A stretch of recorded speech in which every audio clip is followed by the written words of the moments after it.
Wall Street. 10 petites lettres qui résonnent à travers les époques, porteuses d'une aura de pouvoir, de richesse et d'intrigue. Wall Street, c'est sûrement l'endroit sur Terre qui aime le plus avec le mot argent, entre ses banques, ses fonds d'investissement et surtout sa fameuse bourse, le New York Stock Exchange, fondé en 1792. Mais maintenant, si je vous disais qu'au sein même de Wall Street, il existait une société ultra secrète, méconnue du grand public et qui tirait les ficelles dans l'ombre depuis de nombreuses années. Un petit groupe d'individus parmi lesquels des milliardaires, des banquiers ou encore des hommes politiques qui se réunissaient en cachette chaque année afin de prendre des décisions financières de la plus haute importance. Eh bien, cette société secrète existe bel et bien. Pendant plus d'un siècle, elle est restée dans l'anonymat le plus total et elle s'appelle Kappa Beta Phi.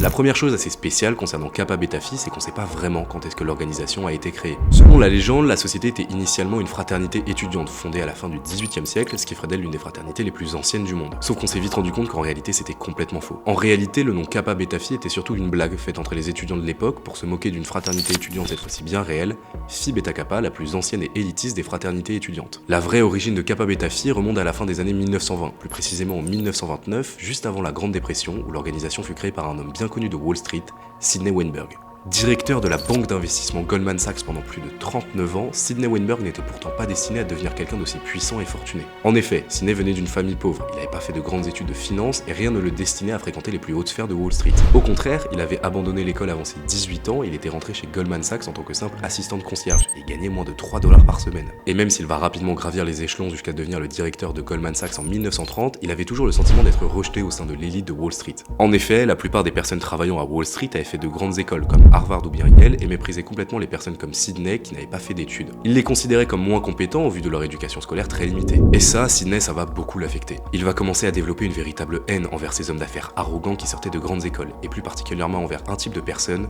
ceux qui appartenaient à la fraternité étudiante Phi Beta Kappa. Il trouvait cette organisation beaucoup trop élitiste et méprisante, et pour lui, les membres de la fraternité avaient beaucoup trop d'influence au sein de Wall Street. Et à la fin des années 1920, il va avoir une idée de génie. Créer un counter Phi Beta Kappa, une sorte d'organisation secrète qui permettrait de limiter l'influence de la fraternité au sein de Wall Street. Et en 1929, avec 3 de ses amis, il va alors décider de créer la fraternité Kappa Beta Phi. Enfin officiellement, pas vraiment, car si l'organisation a bel et bien été créée en 1929, presque personne n'était au courant de son existence, et surtout elle avait rien à voir avec une fraternité étudiante. Bon déjà parce que Sidney Weinberg il a 38 ans quand il crée Kappa Beta Phi, mais surtout parce que l'organisation va plus agir comme une sorte de société secrète que comme une réelle fraternité étudiante. Ses membres sont triés sur le volet, ce sont tous de grandes personnalités de Wall Street, et surtout ils sont tenus au secret le plus absolu concernant l'existence de Kappa Beta Phi. Et surtout, les membres de Phi Beta Kappa sont complètement interdits au sein de Kappa Beta Phi. Et pendant plus de 80 ans, Kappa Beta Phi va rester complètement anonyme aux yeux du reste du monde. Il faudra attendre 2012 et l'article d'un journaliste du nom de Kevin Rose pour que le grand public entende parler de cette organisation si mystérieuse. Janvier 2012. Nous sommes à New York devant l'un des hôtels de luxe les plus prestigieux de la ville, le Saint-Régis. Personne ne le sait alors, mais c'est là que va se dérouler la réunion annuelle de la société secrète Kappa Beta Phi. Personne, à part un journaliste d'à peine 24 ans nommé Kevin Rose, qui enquête depuis des mois sur la prétendue existence d'un club privé ultra élitiste au sein même de Wall Street. Mieux, il va réussir à savoir où et quand aura lieu la réunion annuelle de la société secrète. Il le sait, il tient peut-être le scoop du siècle et il décide alors le jour J de se rendre au Saint-Régis afin d'enquêter plus profondément sur cette organisation. Et là, Kevin va avoir un coup de chance. Mais genre un vrai coup de chance. En fait, Kappa Beta Phi tenait tellement à cette discrétion qu'il n'y avait pas de dispositif de sécurité spécifique à l'entrée du Saint-Régis. En même temps, l'existence de l'organisation était connue par presque personne, donc pas de raison de s'inquiéter. Kevin raconte même dans son livre que pour rentrer, il suffisait simplement de passer par un petit comptoir d'enregistrement, et c'était tout. Mais une fois qu'il est rentré dans le Saint-Régis, Kevin va réellement comprendre là où il a mis les pieds. C'est simple, les personnes autour de lui ne sont que des pointures de Wall Street.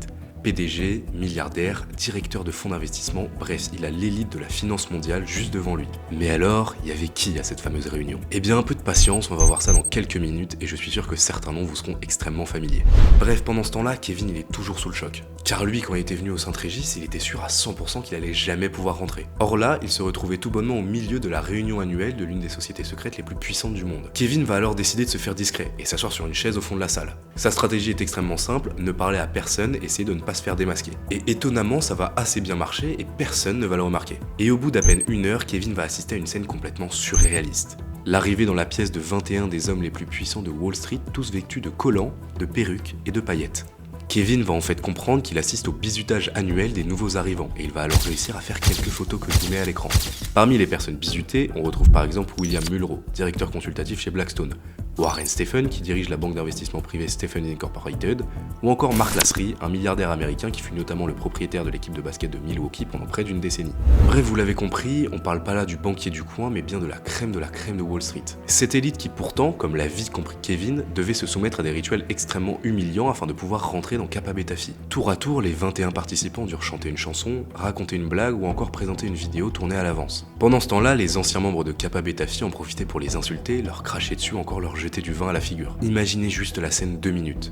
Des milliardaires, dont une partie est en robe à paillettes, en train de se jeter du vin au visage comme des enfants de 7 ans et demi. C'est quand même assez surréaliste. Une fois le bizutage terminé, les membres de Kappa Beta Phi, anciens comme nouveaux, se mirent à chanter l'hymne de l'organisation, un remix de la chanson I Believe dont les paroles sont par exemple: Je crois que le Seigneur Dieu a créé Wall Street, je crois qu'il a permis à son fils unique de travailler chez Goldman Sachs. Et oui, on a beaucoup d'humour à Kappa Beta Phi. Sauf que c'est à ce moment précis que Kevin va commettre une erreur fatale. Ahuri par ce qu'il était en train de voir, il va sortir son téléphone afin de filmer cette scène complètement absurde. Sauf qu'à ce moment-là, son voisin de table, un milliardaire du nom de Michael Novogratz, va remarquer que Kevin filme et va directement l'interpeller en lui demandant qui il est et ce qu'il fait.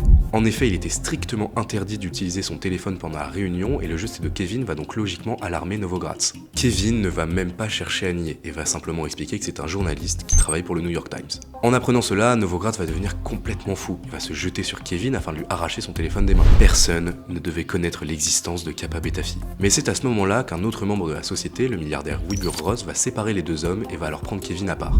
Il va essayer de dédramatiser ce que Kevin venait de voir et va lui expliquer que cette réunion, c'est simplement des amis de Wall Street qui se réunissent de temps en temps afin de dîner ensemble. Bon, en même temps, il allait pas lui dire que c'était une organisation secrète qui était restée dans l'anonymat pendant plus de 80 ans. Wilbur Ross ne va pas essayer d'intimider Kevin, mais plutôt essayer de l'amadouer en lui expliquant que si un jour il avait besoin d'aide, il se ferait un plaisir de l'aider. D'ailleurs, dans son livre, Kevin explique que c'est à ce moment précis qu'il a compris à quel point Ross était terrifié à l'idée qu'un article sur Kappa Beta Phi voit le jour. Sauf que Kevin, il en a rien à faire, et le 20 janvier 2012, il publie un article intitulé A Raucous Hazing in a Wall Street Fraternity, soit en français, un bizutage bruyant dans une fraternité de Wall Street. 2 ans plus tard, en février 2014, il va publier un livre intitulé Young Money Inside the Hidden World of a Wall Street Post-Crash Recruits, dans lequel il reviendra plus en profondeur sur cette expérience complètement délirante et donnera beaucoup plus de détails sur les personnes membres de Kappa Beta Phi. Car oui, des personnes importantes à cette réunion, il y en avait un paquet. Comme vous pouvez vous en douter, Kappa Beta Phi étant une organisation extrêmement secrète, il est très compliqué de savoir qui est membre ou non de l'organisation. Cependant, grâce au témoignage de Kevin Rose, on a pu avoir accès à la liste des personnes qui étaient membres de Kappa Beta Phi en 2012. Ça va être trop long de tous les énumérer, donc je vais vous citer les principaux. Tout d'abord, on y retrouve Larry Fink, PDG de BlackRock, qui est une société qui gère plus de 8500 milliards de dollars d'actifs sous gestion. Selon beaucoup de personnes, Larry Fink est d'ailleurs l'homme le plus puissant du monde, donc si vous voulez une vidéo complète sur ce personnage, dites-le moi en commentaire. Parmi les membres de Kappa Beta Phi, il est également impossible de ne pas parler de Michael Bloomberg, qui fut maire de New York pendant plus de 12 ans. Il est également connu pour avoir créé Bloomberg LP, une société de services et d'informations financières qui pèse plusieurs milliards de dollars. D'ailleurs, en 2023, la fortune personnelle de Michael Bloomberg est estimée à 96 milliards de dollars, ce qui fait de lui le 7e homme le plus riche au monde. Et oui, je vous avais prévenu, les membres de Kappa Beta Phi, c'est pas les petits traders du coin. Je pourrais aussi vous parler de Richard Full Jr., qui était le PDG de la banque d'investissement Lehman Brothers au moment où cette dernière a fait faillite. Pour beaucoup de gens, c'est d'ailleurs l'un des principaux responsables de la crise financière de 2008. Mais comme quoi, même si vous faites couler la 4e banque des États-Unis, vous serez toujours invité aux petites réceptions de Kappa Beta Phi. Je pourrais continuer pendant longtemps à vous expliquer à quel point les membres de Kappa Beta Phi sont des personnes extrêmement puissantes, mais je pense que vous réaliserez toujours pas le pouvoir démentiel que cela représente. Alors j'ai réfléchi et je me suis dit qu'une image valait 1000 mots, et j'ai décidé de créer ce que j'ai appelé une carte du pouvoir. Et d'ailleurs, pour ceux qui me suivent depuis longtemps, vous savez que c'est pas la première carte du pouvoir que je fabrique. Cette carte vous permet de comprendre qui sont les membres de Kappa Beta Phi les plus importants, les liens qui existent entre eux et surtout l'influence gigantesque qu'ils ont sur l'économie mondiale. Je vous en affiche un petit extrait à l'écran pour que vous compreniez ce que j'entends par influence gigantesque. Pour ceux qui veulent découvrir cette carte du pouvoir dans son intégralité, je vous invite à la télécharger en cliquant sur le premier lien dans ma description. D'ailleurs, je vais sans doute créer d'autres cartes du pouvoir, donc si vous avez des idées d'autres cartes à faire, dites-le moi en commentaire. Bref, revenons-en à Kappa Beta Phi. Maintenant qu'on a vu qui étaient les membres de cette organisation, intéressons-nous à ce qui fait tout le mystère d'une société secrète, ses rites et ses symboles. Comme vous l'avez sans doute compris, Kappa Beta Phi est une organisation extrêmement discrète et mystérieuse, et c'est compliqué de savoir tous les rites et symboles liés à cette société. Cependant, on peut déjà faire une analyse rapide de leur emblème, qui se compose de plusieurs éléments. Bon, tout d'abord, on remarque assez rapidement qu'il est fortement inspiré de l'emblème de Phi Beta Kappa, avec notamment le choix de la clé comme symbole fort de l'organisation. Ensuite, l'insigne de Kappa Beta Phi est composé de 4 éléments centraux: une chope de bière, une coupe de champagne, un doigt pointé vers le ciel et 5 petites étoiles. Si on peut logiquement penser que la main et les étoiles font référence au propre logo de Phi Beta Kappa, la chope de bière et le verre de champagne en revanche semblent être un clin d'œil au slogan de l'organisation qui est Dum Vivamus Edimus et Biberimus, qui se traduit littéralement par pendant que nous vivons, nous mangeons et buvons. De plus, les membres de Kappa Beta Phi se réunissent au moins une fois par an à l'occasion d'un grand dîner annuel à l'hôtel Saint-Régis à New York. Ce dîner, c'est l'occasion d'introniser les nouveaux membres de l'organisation au cours d'une cérémonie un peu spéciale dont on a parlé juste avant.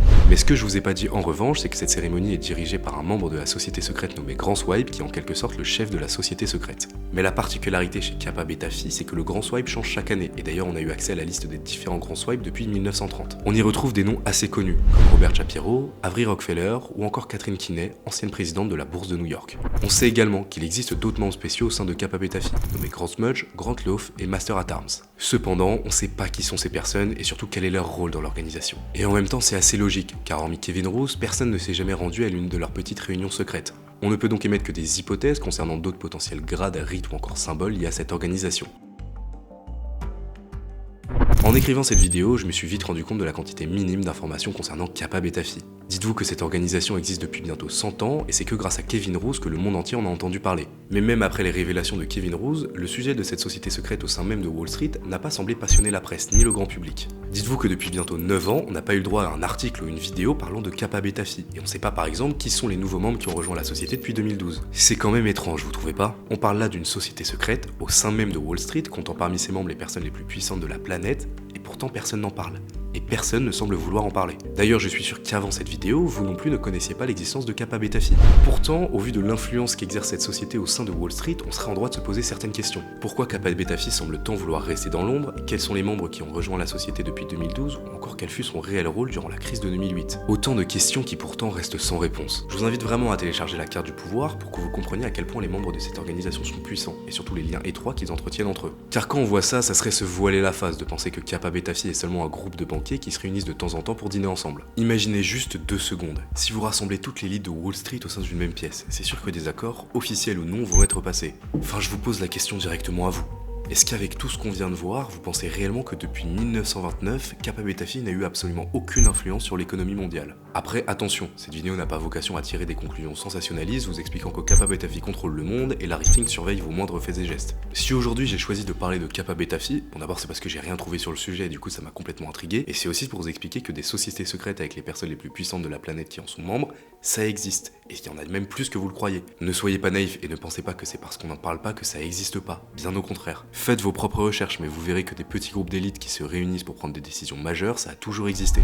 Kappa Beta Phi, c'est loin d'être la seule organisation au monde qui compte parmi ses membres les personnes les plus influentes et puissantes de la planète. Bien au contraire. Mais ça sera le sujet d'une autre vidéo. Merci d'avoir suivi cette vidéo jusqu'au bout, j'espère qu'elle vous aura plu. Je le répète, mais n'hésitez pas à télécharger la carte du pouvoir, qui est une annexe à cette vidéo et qui vous permettra de mieux comprendre l'influence démentielle de Kappa Beta Phi sur l'économie mondiale. C'était ma toute première vidéo sur YouTube, donc dites-moi ce que vous en avez pensé en commentaire et faites-moi vos critiques, qu'elles soient bonnes ou mauvaises. N'oubliez pas de vous abonner et de mettre un like si la vidéo vous a plu et je vous dis à très bientôt pour comprendre comment le monde marche réellement.